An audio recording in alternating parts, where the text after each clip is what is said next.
ലുങ്കി എൻഗിഡിയുടെ ഒരു classic test match length ബോളായിരുന്നു അത്. 2020-ൽ പ്രതിരോധത്തിനായിറങ്ങിയ ഇന്ത്യയുടെ ഉപനായകൻ ശുഭ്മാൻ ഗില്ലിനെ ആ അപ്രതീക്ഷിത ഇൻസ്വിംഗർ ഹെൻറിക്കസിന്റെ കൈകളിലാണ് എത്തിച്ചത്. തിരിച്ചുവരവിനുള്ള എല്ലാ സാധ്യതകളും തുറന്നുകൊടുക്കപ്പെട്ട മത്സരത്തിൽ സ്വന്തം കാണികളുടെ മുൻപിൽ ഗോൾഡൻ ഡക്കായാണ് വൈസ് ക്യാപ്റ്റൻ മടങ്ങിയത്. ഡ്രസ്സിംഗ് റൂമിലേക്ക് മടങ്ങിയ ശുഭ്മാൻ ഗിൽ വിശ്രമിക്കുകയാണ്. ക്യാമറ കണ്ണുകൾ പെട്ടെന്ന് തന്നെ പോയത് മറ്റൊരു മുഖത്തേക്കാണ്. പരിശീലകൻ ഗൗതം ഗംഭീറിന് തൊട്ടു പിന്നിലിരിക്കുന്ന സഞ്ജു സാംസണിലേക്കായിരുന്നു അത്.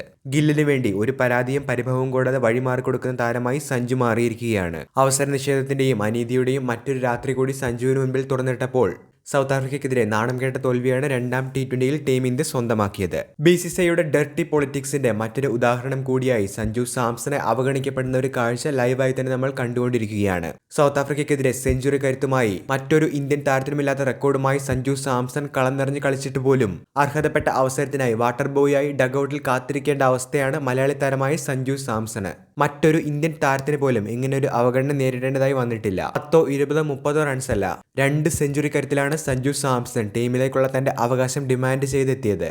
ഓപ്പണിംഗ് റോളിൽ മിന്നും പ്രകടനവുമായി കളം നിറഞ്ഞ സഞ്ജു സാംസണെ ഉടനെ ഓപ്പണിംഗ് റോളിൽ നിന്ന് മാറ്റി ഫിനിഷർ റോളിലേക്കായിരുന്നു ടീം ഇന്ത്യ പരിഗണിച്ചത്. ഫിനിഷർ റോളിൽ വ്യക്തമായ പ്രകടനം അദ്ദേഹത്തിന് കാഴ്ചവെക്കാനായി സാധിക്കുന്നില്ല എന്നും സഞ്ജുവിനേക്കാൾ നന്നായി ഫിനിഷർ റോൾ ജിതേഷ് ശർമ്മയ്ക്ക് കൈകാര്യം ചെയ്യാനായി സാധിക്കുമെന്നുള്ള മുടന്തൻ ന്യായങ്ങൾ മാത്രമാണ് സഞ്ജുവിനെ പ്ലേയിങ് ലെവലിൽ നിന്ന് മാറ്റി നിർത്തിയതിന് കാരണമായി ഇപ്പോൾ BCCI ചൂണ്ടിക്കാണിക്കുന്നത്. T20-ൽ ഓപ്പണർ റോളിൽ ഇത്രയും മികച്ച രീതിയിൽ ബാറ്റ് ചെയ്ത മറ്റൊരു താരം പോലും ടീം ഇന്ത്യക്കില്ല.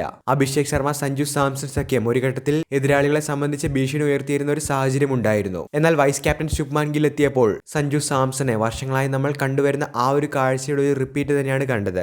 ഓപ്പണിംഗ് റോളിൽ നിന്നും താരത്തെ ഉപേക്ഷിക്കുന്നു, ഫിനിഷർ റോളിൽ കൊണ്ടുവന്ന് അദ്ദേഹത്തിന് തനതായ ബാറ്റിംഗ് ശൈലിയെ നഷ്ടപ്പെടുത്തുന്നു. ഒരിക്കൽ കൂടി ഇന്ത്യ എല്ലാ ഫോർമാറ്റുകളിലും അവസരം നൽകി നായകനും ഉപനായക സ്ഥാനവും നൽകി വെറും ഒരു ആരാധനാപാത്രമാക്കി ശുഭ്മാൻ ഗില്ലിനെ മാറ്റുന്ന ഒരു കാഴ്ചയാണ് കാണുന്നത്. അദ്ദേഹത്തിന് അദ്ദേഹത്തിൻ്റെതായ ക്രിക്കറ്റിംഗ് ശൈലിയിൽ ബാറ്റ് ചെയ്യാനായി സാധിക്കും. പക്ഷേ എല്ലാ ഫോർമാറ്റുകളിലും ടീമിൽ സ്ഥലമില്ലാഞ്ഞിട്ടുകൂടി, ഫിസിക്കൽ ഫിറ്റ്നസ് ഇല്ലാഞ്ഞിട്ടുകൂടി അദ്ദേഹത്തെ ടീമിൽ ഉൾപ്പെടുത്താനുള്ള ഒരു ഡർട്ടി പൊളിറ്റിക്സ് തന്നെയാണ് BCCI ഓരോ ഫോർമാറ്റിലും ഇപ്പോൾ പദ്ധതിയിടുന്നത്. 2020-ൽ നന്നായി കളിക്കുന്ന താരങ്ങളെ മാറ്റിക്കൊണ്ട് ഓപ്പണിംഗ് സ്ഥാനം നൽകി നിരന്തരമായി അദ്ദേഹം പരാജയപ്പെട്ടുകൊണ്ടിരിക്കുകയാണ്. സഞ്ജു സാംസണെ ഇനി എത്ര നാൾ ഇന്ത്യൻ ടീമിൽ നിന്ന് മാറ്റി നിർത്താനായി സാധിക്കുമെന്നുള്ള ചോദ്യമാണ് അടുത്തതായി ഉയരുന്നത്. ഇത് വെറും 1, 2, 3 താരങ്ങൾ അല്ലെങ്കിൽ 1, 2, 3 ആരാധകർ മാത്രം ഉന്നയിക്കുന്ന ചോദ്യമല്ല. സഞ്ജുവിന് വേണ്ടി ലോകമെമ്പാടുമുള്ള ലക്ഷക്കണക്കിന് ആരാധകരാണ് രംഗത്ത് വന്നിരിക്കുന്നത്. ഇനിയും സഞ്ജു സാംസണെ കണ്ടില്ലെന്നടിക്കാനായി BCCIക്ക് സാധിക്കില്ല. ഇതിന് ചില സൂചനകൾ തന്നെയാണ് മൂന്നാം T20-യുടെ പ്ലേയിങ് ലെവലുമായി ബന്ധപ്പെട്ട റിപ്പോർട്ടുകളിൽ വരുന്നത്. സഞ്ജു സാംസണായി ഉയരുന്ന മുറവിളി അവസാനിപ്പിക്കുന്നതിനായി ചെറിയൊരു നീക്കം തന്നെ BCCIയുടെ ഭാഗത്തു നിന്നും ഉണ്ടാകുമെന്നുള്ള റിപ്പോർട്ടുകളാണ് കാണുന്നത്. പ്ലേയിങ് ലെവലിലേക്ക് സഞ്ജു സാംസണെ എത്തിക്കുമെന്നുള്ള റിപ്പോർട്ടുകൾ കാണുമ്പോൾ ഭദ്രമായി ശുഭ്മാൻ ഗില്ലിനെ വൈസ് ക്യാപ്റ്റൻസി റോളിൽ നിന്നും പുറത്താകാത്ത വണ്ണമുള്ള ഒരു നീക്കം തന്നെയാണ് ഇവിടെ ഇന്ത്യൻ ടീം മാനേജ്മെന്റ് അണിയിച്ചൊരുക്കുന്നത്. ശിവം ദുബൈക്ക് പകരക്കാരനായി സഞ്ജു സാംസണെ പ്ലേയിങ് ലെവലിലേക്ക് മൂന്നാം T20-യിലേക്ക് പരിഗണിക്കുമെന്നുള്ള റിപ്പോർട്ടുകളാണ് ഏറ്റവും അവസാനം എത്തിയിരിക്കുന്നത്. ഒരിക്കൽ കൂടി ശുഭ്മാൻ ഗില്ലിന് ഓപ്പണിംഗ് റോൾ നൽകിക്കൊണ്ട് സഞ്ജുവിനെ മധ്യനിരയിൽ ഇറക്കിക്കൊണ്ട് തൽക്കാലം അദ്ദേഹത്തിനായി ഉയരുന്ന മുറവിളികളെ ഒരു പരിധിവരെ ശമിപ്പിക്കാൻ തന്നെയാണ് BCCI ഇവിടെ നോക്കുന്നത്. എന്നിരുന്നാലും സ്വതസിദ്ധമായ ശൈലിയിൽ സഞ്ജുവിനെ ബാറ്റ് ചെയ്യാനായി സാധിക്കുമെന്നുള്ള കാര്യത്തിൽ നിലവിലും സംശയമുണ്ട്. കാരണം ഒരു പ്രഷറൈസ്ഡ് ഗെയിമിലേക്ക് തന്നെയാണ് അദ്ദേഹം കളിക്കാനായി എത്തുന്നത്. ഒരു മത്സരത്തിൽ പരാജയപ്പെട്ടാൽ ശുഭ്മാൻ ഗില്ലിനെയോ മറ്റു പല പ്രമുഖ താരങ്ങളെ പോലെ സഞ്ജുവിന് മറ്റൊരു അവസരം തേടി എത്തിയെന്ന് വരില്ല. അതുകൊണ്ട് തന്നെ അദ്ദേഹത്തെ സംബന്ധിച്ച് ഒരു ജീവൻ മരണ പോരാട്ടം തന്നെയാണ് ഇനിയുള്ള അവസരമായി മാറുന്നത്. കാത്തിരിക്കാം സഞ്ജു സാംസന്റെ ആ ഒരു ഉജ്ജ്വല തിരിച്ചുവരവിനായി.